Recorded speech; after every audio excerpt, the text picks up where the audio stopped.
Assalamualaikum warahmatullahi wabarakatuh. Ketika Rasulullah Shallallahu Alaihi Wasallam wafat dan setelah Al-Munzir bin Sawi Al-Abdi meninggal selang beberapa saat kemudian, penduduk Bahrain murtad dan mereka mengangkat Al-Munzir bin An-Nu'man yang angkuh sebagai raja. Kemudian Abu Bakar As-Siddiq mengirimkan tentara ke Bahrain di bawah komando Al-A'la bin Al-Hadrami. Ketika tentara pasukan mendekat di Bahrain, bergabunglah Sumamah bin Utsal dengan membawa sejumlah pasukan yang sangat besar dari kaumnya Bani Suhaim. Orang-orang Islam bangkit di penjuru Bahrain. Al-Jarud bin Al-Mu'alla mengirimkan bantuan pasukan dari kaumnya kepada Al-A'la, sehingga pasukan Islam bertambah banyak untuk memerangi orang-orang murtad dan menolong orang-orang beriman. Di antara orang yang membantu Al-A'la menumpas fitnah kemurtatan di Bahrain adalah Qais bin Al-Asim Al-Minqari, Afif bin Al-Munzir, dan Al-Munsannah bin Haris As-Saibani. Al-A'la adalah seorang sahabat Nabi yang alim dan ahli ibadah serta doanya selalu dikabulkan. Pada peperangan ini kebetulan ia singgah di suatu tempat. Sebelum orang-orang menetap di tempat itu, unta yang membawa bekal tentara, kemah dan minuman mereka lari dan lepas, sehingga yang tersisa hanya pakaian mereka. Ini terjadi pada malam hari. Mereka tidak bisa menemukan satupun dari unta yang lari. Orang-orang dirundung duka dan sedih yang tiada tara, sampai sebagian mereka saling berwasiat kepada sebagian lainnya karena sudah yakin akan kelaparan dan meninggal dunia. Kemudian Al-A'la menyuruh memanggil orang-orang untuk berkumpul. Setelah mereka berkumpul, Al-A'la berkata, "Wahai manusia, bukankah kalian ini orang Islam? Bukankah kalian berada di jalan Allah? Bukankah kalian penolong Allah?" Mereka menjawab, "Benar." "Bergembiralah, demi Allah, Allah tidak akan menelantarkan orang-orang seperti kalian." Lalu dikumandangkan azan sholat subuh ketika fajar terbit, dan orang-orang pun melaksanakan sholat. Setelah selesai sholat, Al-A'la dan orang-orang duduk bersimpuh dan berdoa mengangkat tangan sampai matahari terbit. Orang-orang melihat ke arah matahari yang sesekali bersinar mengkilat. Al-A'la terus bersungguh-sungguh dalam berdoa dan mengulang-ulang doa tersebut.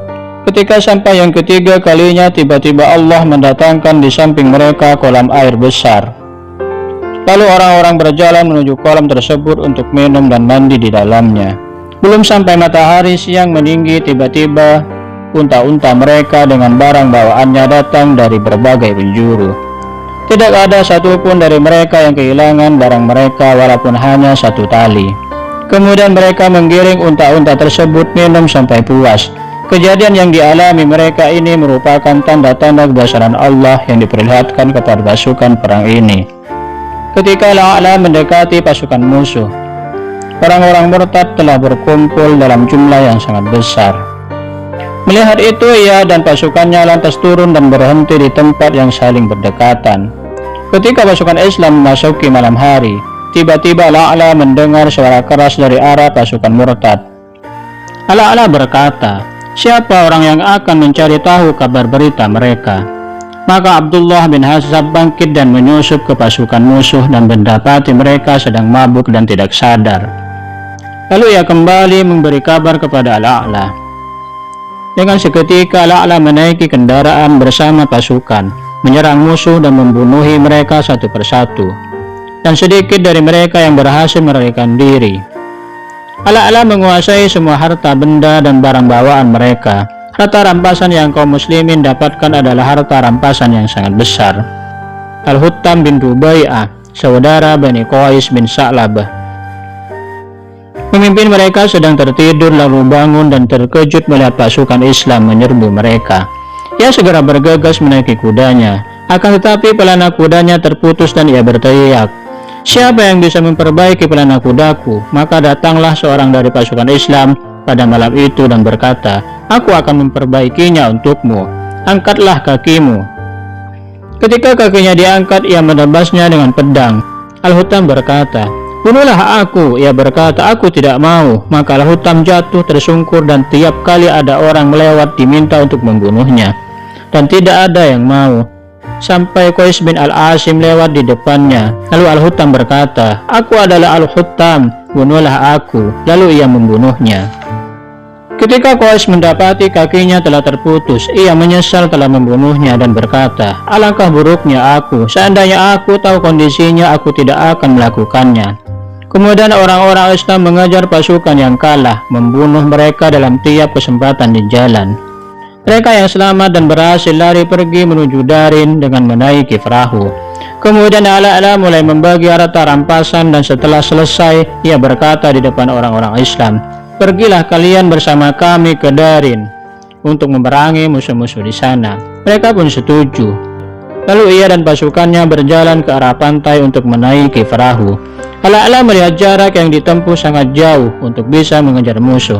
Maka ia menerobos laut dengan menunggang kudanya sambil membaca doa.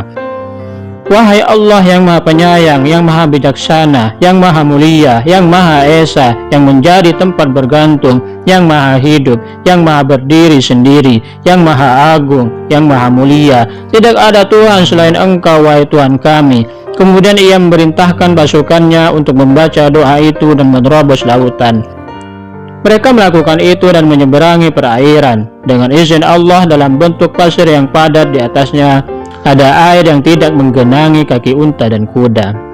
Perjalanan perahu memakan waktu sehari semalam, akan tetapi ia menempuhnya pulang pergi hanya dalam sehari.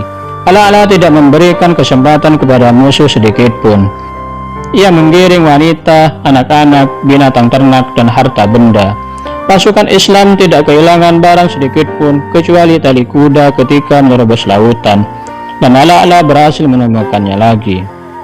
Peristiwa luar biasa yang dialami oleh pasukan Islam dan karomah yang dimiliki oleh Ala disaksikan oleh seorang pendeta dari penduduk Hajar, dan itu pula lah yang masuk Islam. Pendeta itu ditanya, "Apa yang mendorongmu untuk masuk Islam?" Ia menjawab, "Aku takut kalau aku tidak masuk Islam, Allah akan mengutukku sebab aku telah melihat tanda-tanda kekuasaannya. Aku telah mendengar dari awang-awang di waktu sahur sebuah doa." Mereka bertanya, "Apakah doa itu?" Ia menjawab, "Ya Allah, Engkau adalah Maha Pengasih lagi Maha Penyayang. Tiada Tuhan selain Engkau, Maha Pencipta, tiada sesuatu pun sebelum Engkau. Maha kekal selamanya, tidak lupa dan tidak mati, yang menciptakan apa yang dilihat dan apa yang tidak dilihat.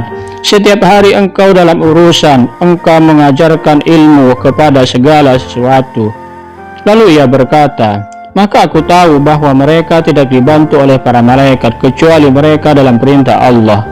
Setelah masuk Islam, ia pun menjalankan ajaran agama Islam dengan baik dan para sahabat berguru kepadanya. Setelah kekalahan orang-orang murtad, Ala kembali ke Bahrain. Wallahu a'lam bishawab. Wassalamualaikum warahmatullahi wabarakatuh.